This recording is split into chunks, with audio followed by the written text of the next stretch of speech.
আসসালামু আলাইকুম brothers and sisters, কেমন আছেন আপনারা?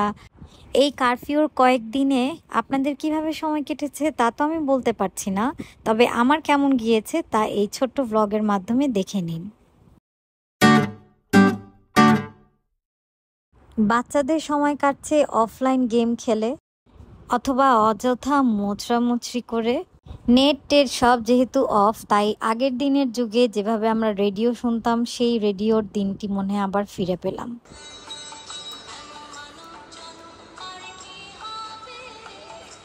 কারফিউয়ের কারণে আমাদের বাসার বুয়া আসতে পারেনি, তাই এই অবস্থা। বেশ কয়েকদিন ধরে আমার মার সাথে কথা হচ্ছিল না, তাই আম্মুকে কল দেওয়ার জন্য চলে গেলাম বাহিরে ফোন রিচার্জ করতে। আমার ফোনটি গ্রামীণ ফোনের হলেও আমার ফোনে টাকা ছিল না, তাই রিচার্জ করতে বের হয়ে পড়লাম।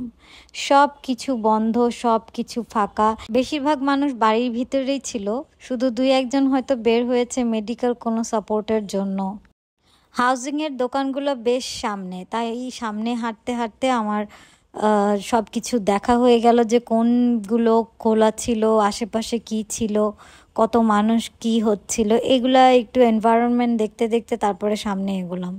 সামনে এগিয়ে দেখি সব কয়টা দোকান বন্ধ। এই মোবাইল রিচার্জে কোনো সুযোগ ছিল না। মোবাইলে টাকা ভরে কই?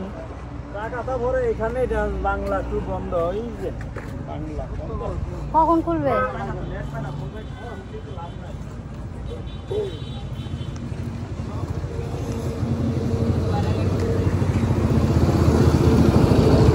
আঙ্কেল, মোবাইলে টাকা ভরে কোন জায়গায়?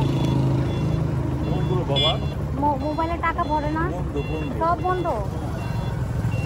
আমার সাথে কথা বলতে পারতেছি না। ইন্টারনেটের জ্বালা যন্ত্রণা থেকে বের হতে পারলেও আমাদের যেই একজন আরেকজনের সাথে যোগাযোগ ব্যবস্থাটি ছিল সেটি অনেক অনেক অসুবিধার হয়ে গিয়েছিল। কারফিউ মানেই হচ্ছে ঘর থেকে একদম বের হওয়া যাবে না। তবুও আমি যে বের হলাম সেটা একটি মাত্র কারণ হচ্ছে আম্মুর সাথে কথা বলার জন্য। আমি 3 দিন যাবৎ কথা বলতে পারছিলাম না। আসলে আমার বাবা আমেরিকায় এবং মা আর 2টি বোন বাসায় একা। ওদের আমার খোঁজ খবর নেওয়াটা খুবই জরুরি ছিল এবং প্রত্যেক দিন কারফিউর ভিতর তাদের স্থানে কি হচ্ছে এটা জানাটা, আমার খবরাখবর নেওয়াটা জরুরি ছিল, কারণ রামপুরায় ভীষণভাবে গোলাগুলি হচ্ছিল। মোবাইলে টাকা ভরেন? এই মোবাইলে টাকা ভরেন নাকি?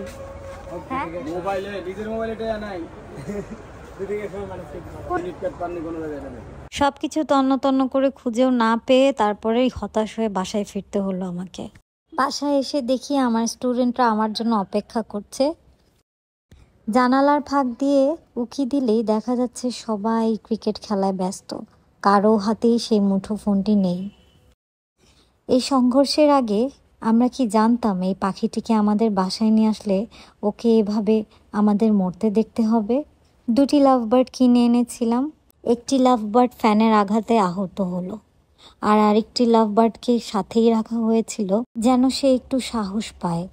আসলে আমি এই মর্মান্তিক ঘটনাটি ক্যাপচার না করারই ডিসিশন নিয়েছি। এই ভাই যাবে না, এই যে বনশ্রী যাবে না? হ্যাঁ, কেন? ওইখানে গেলে কি 5টা পর্যন্ত যাওয়া যাবে না?